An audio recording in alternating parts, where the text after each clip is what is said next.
আসসালামু আলাইকুম প্রিয় শিক্ষার্থীরা, আজকে হচ্ছে আমরা আরেকটি মোস্ট কনফিউজড টপিক আপনাদেরকে ক্লিয়ার করে দিব, যেটা হচ্ছে এডমিশন প্লাস যে কোনো কম্পিটিটিভ এক্সামে এসে থাকে এবং আপনারা কনফিউশনে পড়ে ভুল করে থাকেন। সো আজকে আপনাদের এই ক্লাসের মাধ্যমে সমস্ত কনফিউশন দূর করে দিব। ক্লাসটি দেখার আগে আপনারা ক্লাসটি কাইন্ডলি শেয়ার করে দিবেন, কথা দেন। সো আমরা হচ্ছে ক্লাসে চলে যাই। আজকের টপিকটি হচ্ছে জেরান্ড। টপিকটি হচ্ছে কি জেরান্ড, যেটা হচ্ছে বিভিন্ন ধরনের পরীক্ষা এসে থাকে কিন্তু আপনারা ভুল করে থাকেন। সো আজকের ক্লাসটি দেখার পরে আর কোনোদিনও ভুল হবে না ইনশাআল্লাহ। তো জেরান্ড হচ্ছে কি, আমরা জানি কি ভার্বের সাথে যদি আইএনজি যুক্ত থাকে তাহলে সেটাকে আমরা কি বলি, জেরান্ড বলি। কিন্তু আরেকটা কথা আছে, এখানে কিন্তু প্রেজেন্ট পার্টিসিপলের সাথেও ভার্বের সাথে আইএনজি যুক্ত থাকে। সো সেটা হচ্ছে আমরা পরবর্তী ক্লাসে ক্লিয়ার করব, আজকে জেরান্ড আপনারা ক্লিয়ার করে নেন। সো ভার্বের সাথে আইএনজি যুক্ত থাকবে, কিন্তু সেটাকে আমরা কি বলবো, সেটা হচ্ছে কি হিসেবে কাজ করবে, সেটা হচ্ছে কি ভাই নাউন হিসেবে কাজ করবে। যদি ভার্বের সাথে আইএনজি যুক্ত থাকে এবং সেটা যদি নাউন হিসেবে কাজ করে সেটাকে আমরা কি বলবো, জেরান্ড। বুঝতে পারছেন? ওকে, দেন একটা এক্সাম্পলের মাধ্যমে একটু দেখেন। Swimming is good for health. এখানে দেখেন সুইম, সুইম হচ্ছে একটা কি, সুইম হচ্ছে একটা ভার্ব। এই ভার্বের সাথে কি আছে ভাই, আইএনজি যুক্ত আছে। দেন এটা হচ্ছে এখানে দেখেন সাবজেক্ট হিসেবে আছে। সো এটা হচ্ছে নাউনের কাজ করতেছে, এই কারণে এটা হচ্ছে জেরান্ড। আপনি ভার্বের কাছে কোশ্চেন করেন কি বা কাকে দিয়ে যদি কোশ্চেন করে উত্তর পান সেটাকে কি বলি, আমরা নাউন বলি। সো এখানে একটু কোশ্চেন করেন যে swimming is good for health, অর্থাৎ আমাদের স্বাস্থ্যের জন্য কি উপকারী, উত্তর পাচ্ছেন সাঁতার। তাহলে কি এটা সাবজেক্ট হিসেবে কাজ করতেছে এবং ভার্বের কাছে কি দ্বারা প্রশ্ন করে উত্তর পাচ্ছেন, সুইমিং। সো এটা হচ্ছে কি জেরান্ড। বুঝতে পারছেন? এখন দেখেন যে জেরান্ডের ব্যবহার আমরা একটু দেখে নিব।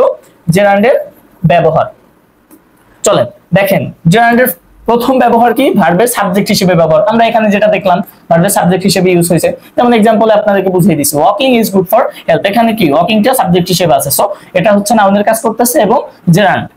নাম্বার 2, ভার্বের অবজেক্ট হিসেবে, ভার্বের সাবজেক্ট হিসেবেও কাজ করে এবং অবজেক্ট হিসেবেও কাজ করে। হি স্টার্টেড রিডিং, সে কি শুরু করেছিল, রিডিং শুরু করেছিল। ঠিক আছে, এখানে হচ্ছে কি অবজেক্ট হিসেবে কাজ করতেছে। পরবর্তীতে দেখেন প্রিপজিশনের অবজেক্ট হিসেবে, প্রিপজিশনের অবজেক্ট হিসেবে এখানে দেখেন বাইটা কি, বাইটা একটা প্রিপজিশন, এটা অবজেক্ট হিসেবে কাজ করতেছে কে, এই যে ওয়ার্কিংটা দেখেন বাই এর পরে আমরা জানি কি প্রিপজিশনের পরে যে ধরনের ওয়ার্ডই থাকুক না কেন সব ওয়ার্ডের সাথে কি আইএনজি যুক্ত হয়, অর্থাৎ ভার্বের সাথে আইএনজি যুক্ত হয়। তাহলে দেখেন যে এখানে কি এই ওয়ার্কিংটা হচ্ছে প্রিপজিশনের অবজেক্ট হিসেবে কাজ করতেছে, যে এই ওয়ার্কিংটা হচ্ছে কি একটা জেরান্ড। বুঝতে পারছেন? পরে দেখেন এই যেটা, এটা মোস্ট ইম্পর্টেন্ট, আপনারা একটু মনে রাখবেন যে কিছু কিছু ভার্ব আছে, এটা হচ্ছে এডমিশনের ক্ষেত্রে, এডমিশন এন্ড চাকরি পরীক্ষা, এই ক্ষেত্রে হচ্ছে খুবই গুরুত্বপূর্ণ। এডমিশন আর হচ্ছে চাকরি পরীক্ষা খুবই গুরুত্বপূর্ণ, মোস্ট ইম্পর্টেন্ট, যে কিছু কিছু পার্টিকুলার ওয়ার্ড আছে যেগুলোর পরে সর্বদা কি বসে, জেরান্ড হয়। ঠিক আছে, মনে রাখবেন। First of all admit, avoid, begin, complete, continue, consider, delay, discuss, enjoy, feel, finish, forgive, hate, mind, regret, remember, start, rest, etc. এই সকল ভার্বগুলোর পরে আপনারা যেই ওয়ার্ডটারই দেখবেন যে ভার্বের সাথে আইএনজি যুক্ত আছে, অর্থাৎ আইএনজি যুক্ত যেই ওয়ার্ড দেখবেন চোখ বুজে দাগিয়ে দিবেন কি জেরান্ড। বুঝতে পারছেন?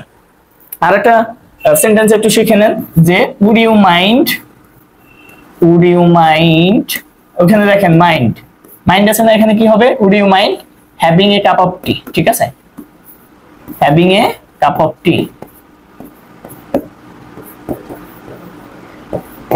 এখানে কি, এখানে কোশ্চেন থাকে, ঠিক আছে, গ্যাপ থাকে। সো এখানে মাইন্ডের পরে সবসময় মনে রাখবেন ভার্বের সাথে আইএনজি যুক্ত ফর্ম হবে এবং ওই হ্যাভিংটা জেরান্ড হিসেবে কাজ করতেছে। সো এই ছিল আজকে জেরান্ডের ক্লাস। আমি আশা করি আপনাদের জেরান্ডে আর কোনোদিন ভুল হবে না ইনশাআল্লাহ। ক্লাসটি কাইন্ডলি শেয়ার করে ফ্রেন্ডদেরকে জানার সুযোগ করে দিবেন এবং নিজের টাইমলাইনে রেখে দিয়ে পরবর্তীতে যাতে ভিডিওটি দেখতে পারেন। ধন্যবাদ সকলকে, আপনাদের সাথে দেখা হবে পরবর্তী কোনো ক্লাসে। সুস্থ থাকবেন, সুন্দর থাকবেন।